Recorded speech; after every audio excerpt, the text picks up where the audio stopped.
There is a particular loneliness that comes with awareness. Some people walk into a room and notice the furniture. Others walk in and feel the tension. They sense the unspoken conflict between partners. They notice the child who has gone quiet. They feel the exhaustion behind someone's smile. Seeing what others don is not a coincidence. It is often an adaptation. Many who carry this heightened perception learned it early in life. As children, they had to read the room in order to stay safe. They became experts at detecting subtle emotional shifts, a change in tone, a tightening of the jaw, the silence before anger. Their nervous system became finely tuned instruments. But what once protected you can later imprison you. When you are the one who sees beneath the surface, you often carry truths others would rather avoid. And people do not always welcome mirrors. If you sense dysfunction in a family, imbalance in a relationship, or dishonesty in the system, your awareness can make others uncomfortable. And when others are uncomfortable, they may deny what you see.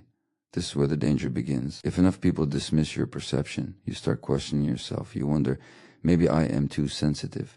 Maybe I am imagining it. Over time, self-doubt replaces clarity. You override your instincts. You silence your inner voice to preserve connection. The tragedy is not that you see too much. The tragedy is that you stop trusting what you see.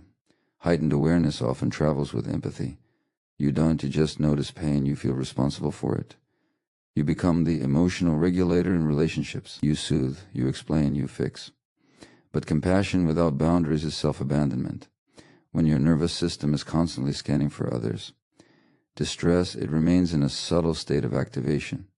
This hypervigilance can feel like intuition, but often it is unresolved stress. Your body never fully rests. You become exhausted without understanding why, and then resentment creeps in. Not because you are unkind, but because you have been carrying what was never yours to carry. Seeing what others don can make you the truth teller in a system built on denial. It can make you the one who names the addiction, the manipulation, the quiet suffering. But if you have not cultivated safety within yourself, this role will cost you your peace. Awareness without grounding becomes anxiety. Empathy without limits becomes depletion. Insight without self-trust becomes confusion. The gift is not in seeing more. The gift is in integrating what you see without losing yourself. Healing begins when you understand that your perception developed for a reason. Instead of shaming your sensitivity, you become curious about it. You ask, what did I have to notice in order to survive? Whose emotions did I learn to manage? When did I decide that harmony was more important than my truth? As you explore these questions, something powerful happens. You begin to differentiate between intuition and hypervigilance. Intuition feels calm, grounded, clear. Hypervigilance feels urgent, tense, compelled. One arises from presence, the other from fear. When you learn to soothe your nervous system, your perception sharpens, but without the burden. You no longer feel obligated to fix what you see. You allow others to carry their own responsibility. This is where true maturity lies. You can notice the tension in the room without absorbing it. You can sense someone's pain without rescuing them. You can recognize dysfunction without trying to control it. And perhaps most importantly, you can see yourself.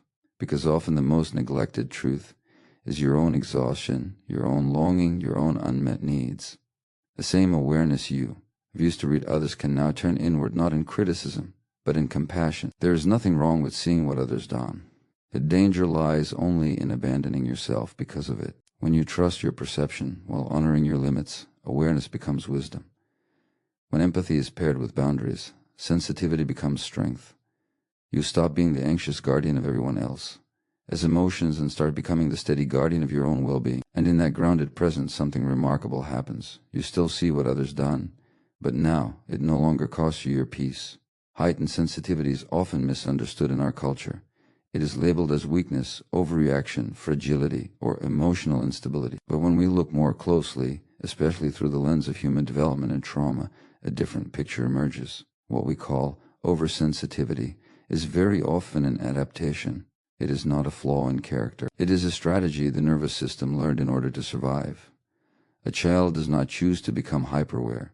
A child becomes hyperaware when the environment requires it. When safety is inconsistent, when love feels conditional, when a caregiver, as mood can shift unpredictably, the child, as nervous system, learns to scan constantly. The tone of voice, the heaviness of footsteps, the silence at the dinner table, a subtle tightening of a jaw, all of these cues become data.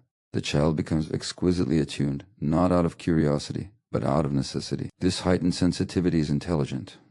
It reflects the brilliance of the human organism. The nervous system is designed to adapt to the environment in order to preserve attachment and survival. For a young child, attachment is survival. If the caregiver is distressed, angry, depressed, or emotionally unavailable, the child must adjust. They may become pleasing, quiet, helpful, hyper-responsible, or emotionally perceptive beyond their years. What looks like maturity is often vigilance. Over time, this vigilance becomes embodied. The body remains slightly braced. The senses remain open. The mind anticipates. This is not a conscious decision. It is an imprint. The nervous system has learned that the world is unpredictable, that connection can be withdrawn, that danger is subtle and relational rather than physical. So it prepares constantly. As adults, these individuals often describe themselves as highly intuitive. They walk into a room and immediately feel the atmosphere. They can detect conflict before a word is spoken. They sense shifts in energy, emotional undercurrents, unspoken resentment. And while this can appear like a gift, it is often rooted in early adaptation. It was once necessary to know when to stay quiet, when to comfort, when to disappear. The difficulty arises when the environment changes, but the nervous system does not. The adult may now be in relatively safe situations, yet the body still scans for threat. A neutral facial expression may be interpreted as disapproval. A delayed text response may trigger anxiety. Constructive feedback may feel like rejection. The system reacts not to the present moment, but to echoes of the past. This is where shame often enters. Society tells sensitive people to toughen up. They are told they are too much, too emotional, too reactive.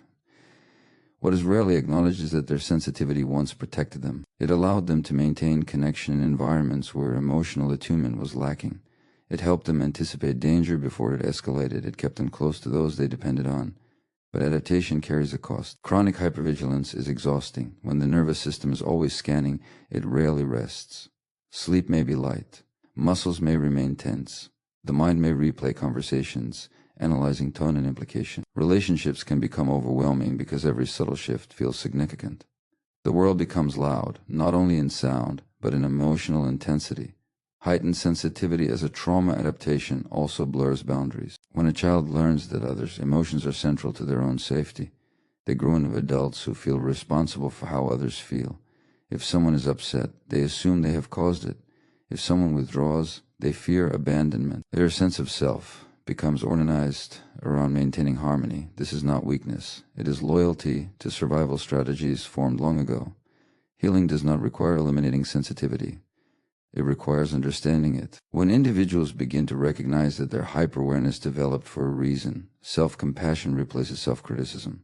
They start to ask different questions. Instead of, "What is wrong with me?" they ask, "What happened to me?" This shift is profound. It moves the narrative from defect to adaptation. With safety, support, and nervous system regulation, sensitivity can transform. The same perceptiveness that once scanned for threat can begin to notice beauty, creativity, subtlety, and depth in others. The body can learn that not every silence signals danger. The mind can learn that not every shift means rejection. Gradually, vigilance softens into prance. It is important to understand that trauma is not defined only by dramatic events. It is also the chronic absence of attunement. It is a subtle, repeated experience of not being seen, not being soothed, not being allowed to express authentic emotion. In such environments, children adapt by becoming exceptionally perceptive. They become readers of others because no one reliably reads them. When these adults begin to heal, something remarkable happens. They do not lose their sensitivity. They gain choice. They can notice emotional shifts without absorbing them. They can care without overfunctioning. They can sense tension without assuming responsibility for resolving it. Their nervous system no longer dictates constant readiness.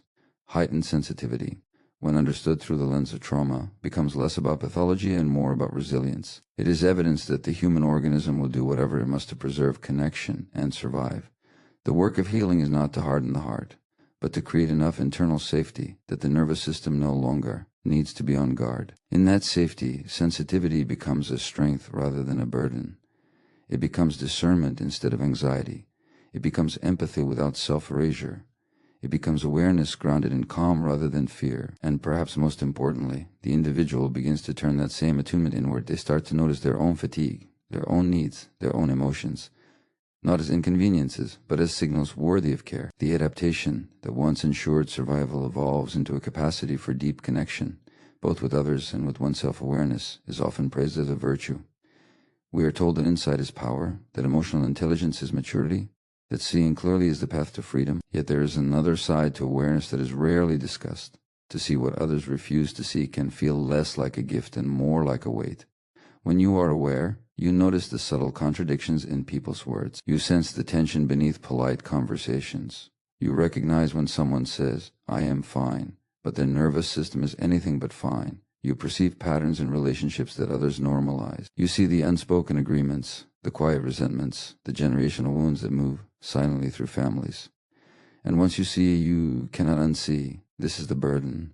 Awareness creates responsibility, or at least a feeling of responsibility. If you recognize dysfunction in a system, you may feel compelled to address it. If you sense someone's pain, you may feel obligated to alleviate it. If you detect dishonesty, you may struggle to participate in polite denial. Awareness disrupts comfort. Many highly aware individuals develop this capacity early in life. As children, they had to understand dynamics that were never explained. They learned to read emotional weather patterns without guidance. They noticed when a caregiver was overwhelmed, depressed, or emotionally unavailable. They understood that stability depended on subtle cues. Awareness was not philosophical. It was practical. It preserved attachment. But as adults, this same awareness can create isolation. In social settings, you may feel like you are tracking multiple layers of reality at once. The spoken conversation unfolds on the surface, while beneath it you sense insecurity, competition, attraction, fear.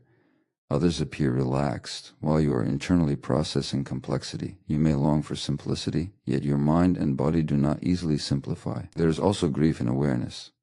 When you recognize harmful patterns in your family, you may grieve the childhood you did not receive. When you understand the roots of someone's behavior, you may feel compassion that coexists with pain. Awareness dissolves black and white narratives. It replaces blame with context. But context does not erase hurt. In fact, awareness can intensify it, because when you see clearly, you cannot fully escape into fantasy. You cannot pretend that neglect was love or that inconsistency was normal. You cannot convince yourself that being overburdened was maturity. Clarity strips away protective illusions. And while that brings truth, it can also bring loneliness. Another layer of burden comes from being disbelieved. When you name what others deny, you may be labeled negative, dramatic, or overly sensitive.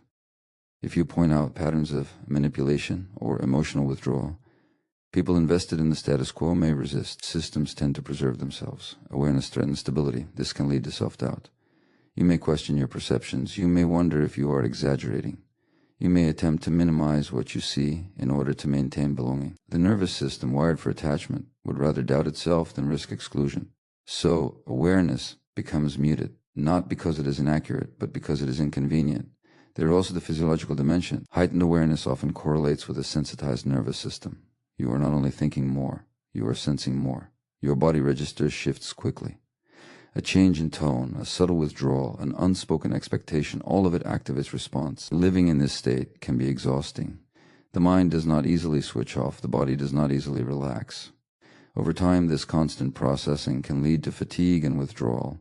Some aware individuals retreat, not because they lack care, but because they are overstimulated. They require solitude to recalibrate. They need distance to quiet the inner scanning.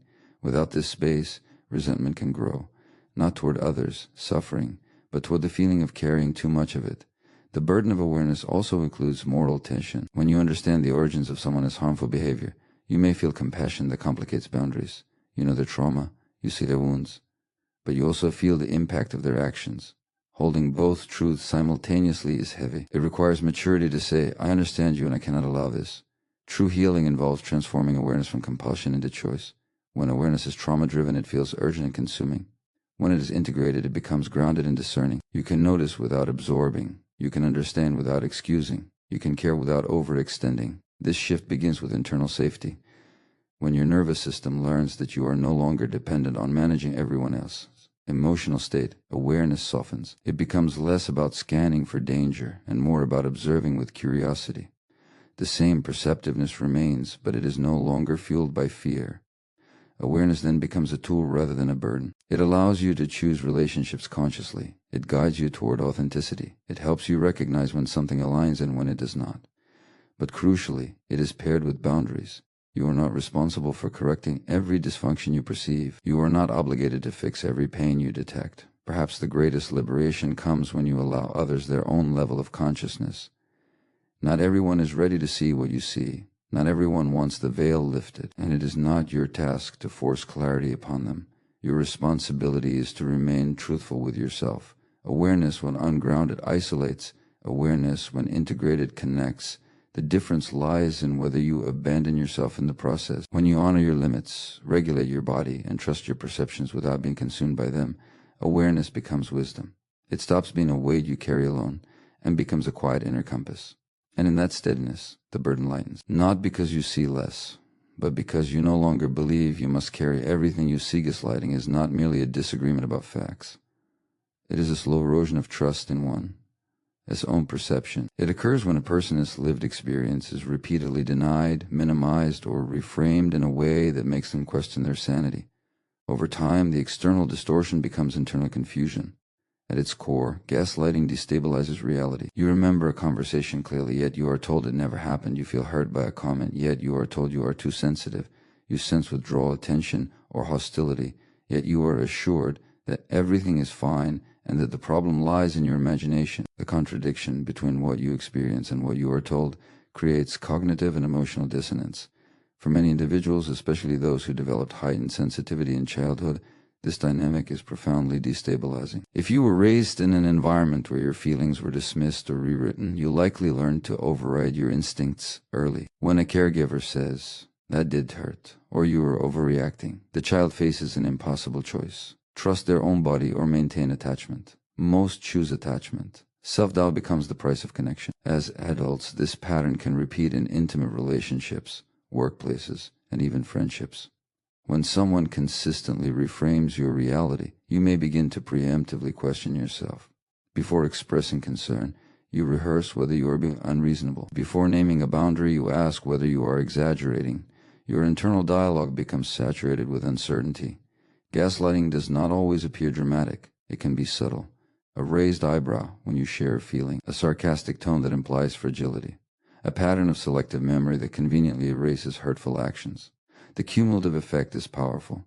You start to rely more on the other person as interpretation than on your own lived experience. The nervous system responds to this instability. Confusion is stressful.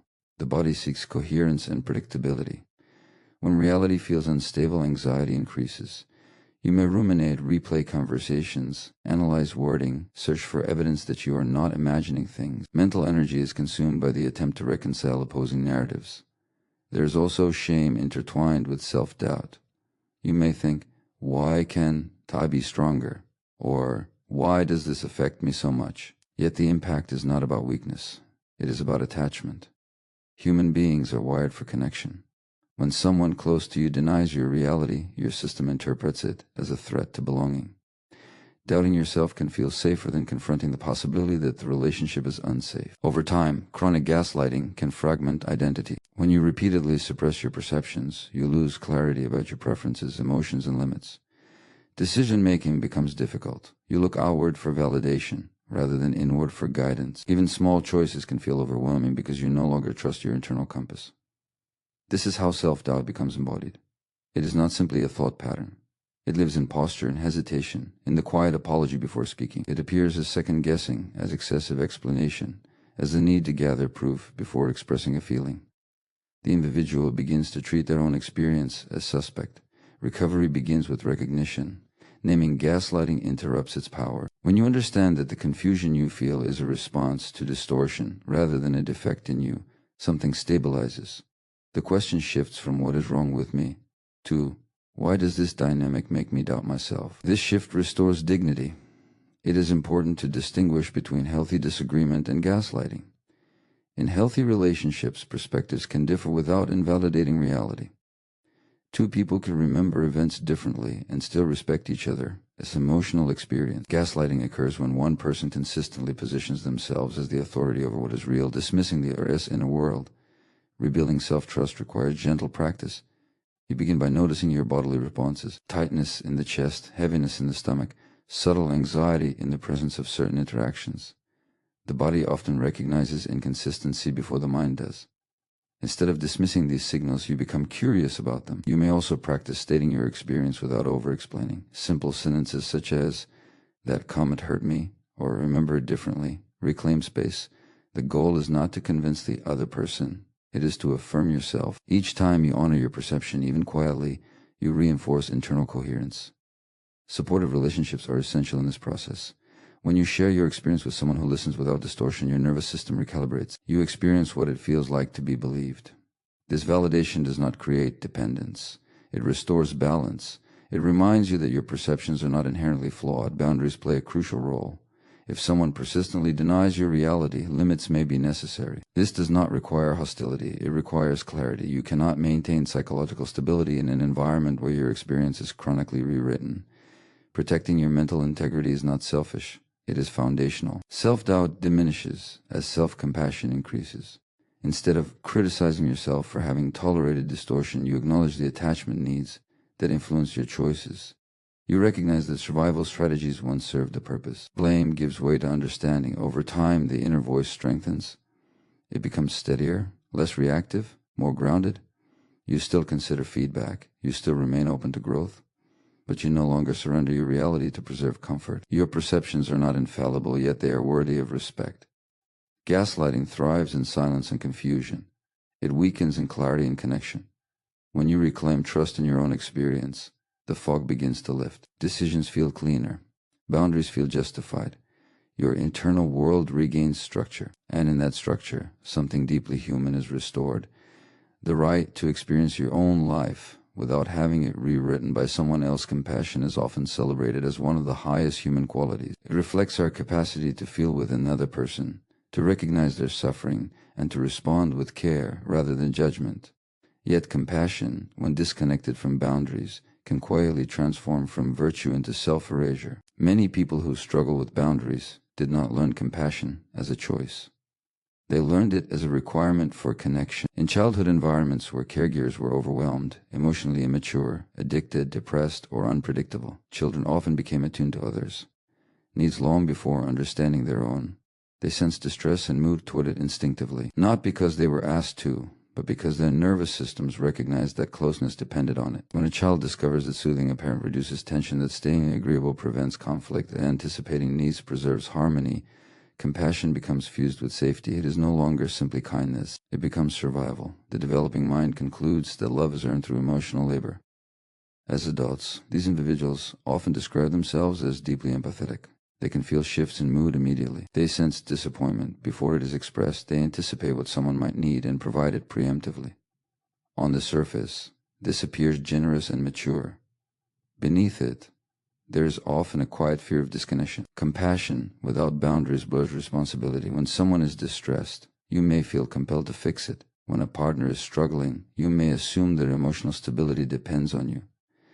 When a friend is in crisis, you may override your own exhaustion to remain available. The line between caring and carrying becomes indistinct. Over time, this pattern leads to depletion. The nervous system remains in a subtle state of activation, scanning for cues that someone needs support. Rest becomes conditional. You relax only when everyone else is calm. Your internal state is tethered to external stability. Resentment often follows, though it is rarely acknowledged. You may begin to feel unappreciated, unseen, or taken for granted, yet expressing this resentment can feel dangerous. If your identity is organized around being the dependable one, the strong one, the understanding one, admitting fatigue threatens that identity. So you continue giving, hoping that eventually the imbalance will correct itself. But imbalance rarely corrects itself without intervention. Compassion without boundaries also distorts intimacy. True connection requires mutuality. It involves two people bringing their authentic selves, including their limits. When one person consistently overfunctions, the other may unconsciously underfunction. This dynamic is not necessarily malicious. It is systemic. If you assume responsibility for emotional regulation, others may relinquish it. This can create a subtle power imbalance. You become the stabilizer, the interpreter, the mediator. Others may rely on your insight and patience. Yet inside, you may feel invisible. Your own vulnerabilities remain hidden because there is no space for them. It is important to differentiate compassion from compliance. Compassion recognizes another as suffering. Compliance sacrifices the self to alleviate it. Compassion says, I see your pain. Compliance says your pain matters more than my well-being. The distinction is crucial. The roots of boundary collapse often lie in early relational experiences. If asserting needs led to withdrawal, criticism, or shame, the nervous system learned that self-expression was risky. Prioritizing others felt safer. Over time, this pattern becomes automatic. You may not even recognize when you are abandoning yourself. Healing begins with awareness. Noticing the subtle moments when you say yes, while your body says no, recognizing the fatigue that follows extended caretaking. Acknowledging the tightness in your chest when you agree to something you do not have the capacity for. These signals are not inconveniences. They are information.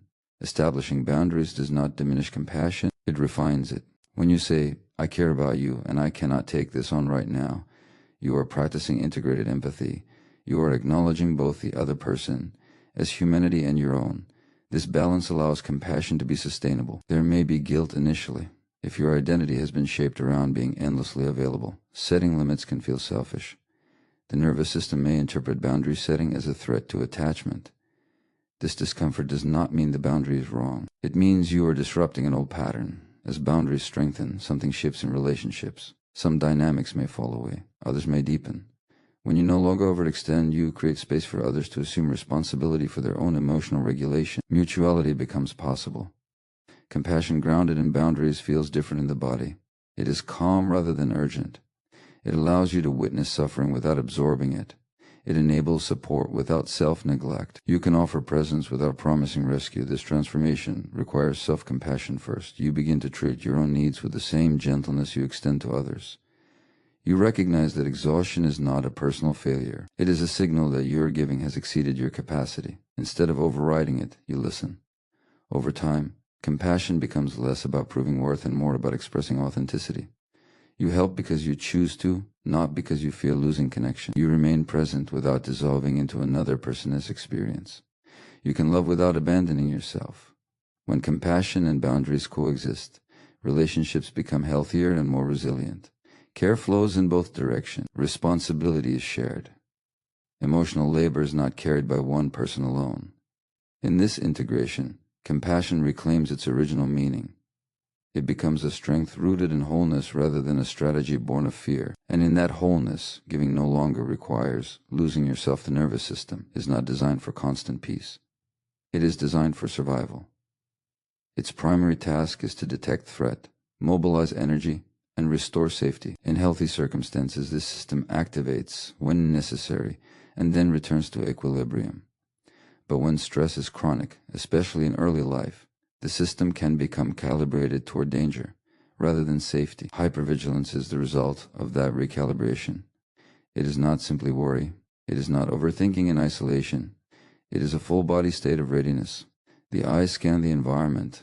The ears attune to subtle shifts in tone. The muscles remain slightly tense. Breathing becomes shallow. Attention narrows toward potential risk. The body prepares for something that may not even be consciously defined. In childhood environments marked by unpredictability, conflict, emotional inconsistency, or neglect, hypervigilance becomes adaptive. A child who can anticipate a caregiver.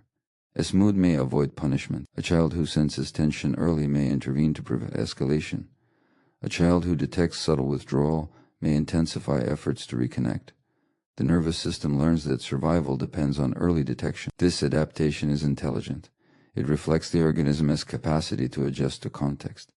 The problem arises when the context changes, but the nervous system does not. As adults, individuals with hypervigilant systems often live in relatively safe environments, yet their bodies behave as though threat is imminent. A neutral facial expression may register as rejection.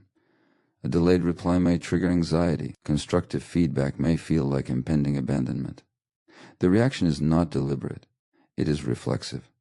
The autonomic nervous system operates largely outside conscious awareness. When it perceives danger, it activates the sympathetic branch, increasing heart rate, muscle tension, and alertness. If the threat feels overwhelming or inescapable, the system may shift toward shutdown, characterized by numbness or withdrawal.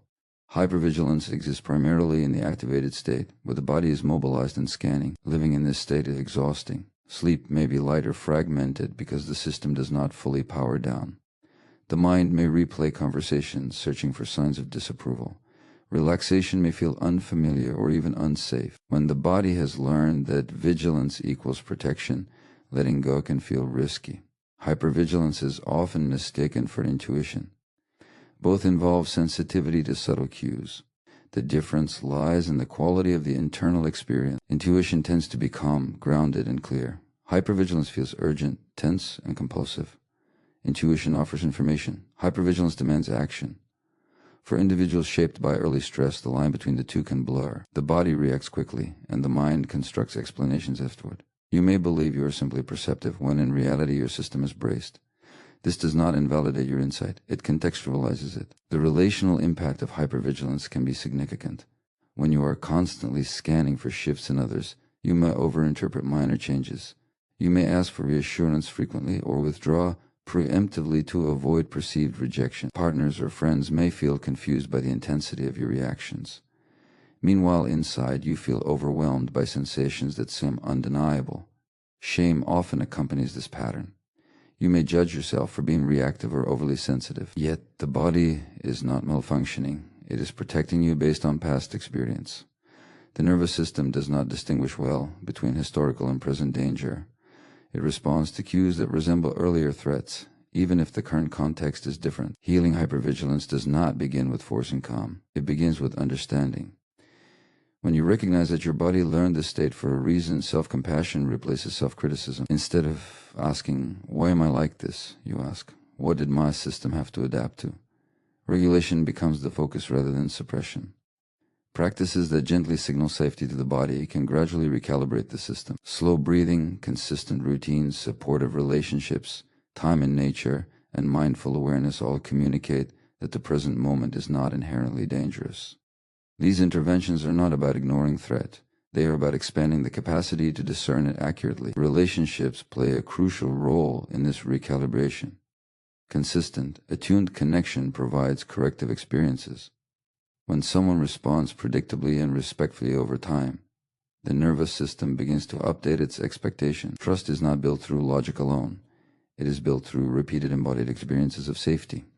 It is also essential to differentiate real red flags from trauma echoes. Hypervigilance can sometimes alert you to genuine problems. The goal is not to dismiss your perceptions, but to slow them down. When activation arises, pausing before reacting allows the prefrontal cortex to engage. You ask whether the intensity of your response matches the current situation or whether it reflects earlier experiences. As regulation increases, the body spends more time in a balanced state, often referred to as social engagement. In this state, you can connect, communicate, and respond flexibly. Alertness remains available when needed, but it no longer dominates. The world feels less like a minefield and more like a landscape with varied terrain. Hypervigilance once ensured survival. It helped you navigate complexity and unpredictability, honoring that history is part of healing. But survival mode is not meant to be a permanent home. The nervous system is capable of change. Through awareness, compassion, and repeated experiences of safety, it can learn new patterns. When that shift occurs, vigilance softens into presence. You still perceive nuance, you still notice subtle cues, but your body is not perpetually braced. Rest becomes possible. Connection feels less threatening. Silence no longer automatically signals danger. The nervous system, given the opportunity, moves toward balance. Hypervigilance is not a life sentence. It is a chapter shaped by context. With care and patience, the system can rediscover what it was always designed for, not constant defense, but flexible engagement with a world that is no longer defined by past threat. Healing is often imagined as a dramatic transformation, a sudden release from pain, a clear break from the past.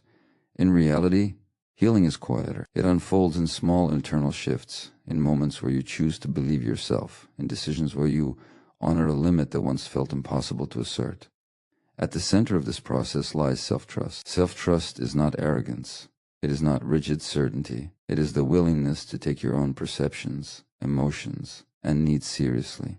For many people shaped by early relational stress, self-trust was never fully developed. If your feelings were dismissed, minimized, or punished, you learned to look outward for validation. You learned that other people, as interpretations, carried more weight than your own. Over time, this erodes inner stability. You hesitate before expressing discomfort. You second-guess your reactions. You search for external confirmation before making decisions. The internal compass exists, but it has been repeatedly overridden. Healing begins when you pause long enough to listen inward again. This listening is subtle. It involves noticing bodily cues. A tightening in the stomach when something feels off. A heaviness in the chest when you are overextended. A quiet sense of relief when you decline an obligation that drains you. These signals are not inconveniences, they are guidance. Self-trust grows when you act in alignment with these signals. Each time you say no to something that compromises your well-being, you strengthen the relationship with yourself. Each time you speak a truth gently but clearly, you reinforce internal coherence. The process is incremental. Trust is built through consistency. Boundaries are the behavioral expression of self-trust. A boundary is not a demand that others change. It is a declaration of what you will and will not participate in. It defines where you end and another person begins. For those who equate love with self-sacrifice, boundaries can feel threatening. The nervous system may interpret them as risks to attachment, yet without boundaries, relationships become distorted. When limits are unclear, resentment accumulates. You may continue giving, accommodating, and adjusting while quietly feeling unseen. The absence of boundaries invites imbalance. Others may not intentionally overstep, but if no line is drawn, there's no structure to guide interaction. Healing requires tolerating the discomfort that arises when you begin setting limits. Guilt may surface. Fear of rejection may intensify. You may worry about being perceived as selfish or unkind. These reactions reflect old conditioning, not present truth. The body remembers earlier experiences where asserting needs led to withdrawal or criticism. In the present, boundaries create clarity. When you communicate a limit calmly, I am not available for that. I need time to think. That does tea work for me. You are not attacking the other person. You are honoring your capacity. Healthy relationships adapt to this clarity. Unhealthy ones resist it. This distinction becomes revealing. Self-trust deepens as you witness your ability to survive others' disappointment. If someone reacts negatively to a boundary, your nervous system may initially register threat. With time, you learn that conflict does not equal abandonment. Disagreement does not equal danger. This realization recalibrates your internal world. Another dimension of self-trust involves discernment. Not every emotional reaction requires immediate action. Healing does not mean becoming impulsive. It means developing the capacity to differentiate between trauma echoes and present moment intuition. This discernment emerges through reflection and regulation. When you are grounded, your decisions feel steady rather than urgent. Boundaries also protect empathy. Without limits, empathy becomes enmeshment. You absorb others. Distress and attempt to resolve it at your own expense. With boundaries, you can care without collapsing into responsibility for someone else. As emotion, you recognize that compassion does not require self-neglect. As self-trust strengthens, external validation becomes less central. You still value connection, but you no longer depend on constant reassurance. Decisions become clearer. You feel less compelled to explain yourself excessively. Your no carries the same dignity as your yes. Healing through self-trust is also about repairing the internal relationship. Instead of criticizing yourself for past choices, you approach them with curiosity. You understand that earlier patterns were shaped by context.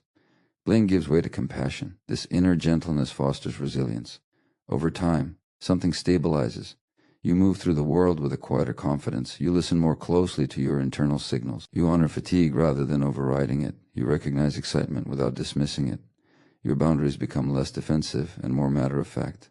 Relationships shift in response. Some may fall away when you no longer overextend. Others may grow stronger, grounded in mutual respect. You attract connections aligned with your authenticity rather than your accommodation. Self-trust does not eliminate pain or conflict. It transforms your relationship to them. You know that even if a situation becomes difficult, you will not abandon yourself within it. This assurance reduces anxiety. It allows you to engage more fully because you are not silently betraying your own needs. Healing is not about becoming impenetrable. It is about becoming integrated. You remain open but not unguarded. You remain compassionate but not self-erasing. You remain connected but not dependent on approval. Through repeated acts of alignment, self-trust solidifies. Through consistent boundaries, safety expands. The internal world becomes less chaotic, more coherent. You begin to experience yourself as reliable. And in that reliability, healing ceases to be an abstract concept. It becomes a lived experience of standing firmly within your own life, guided not by fear of losing others, but by respect for your own inner truth.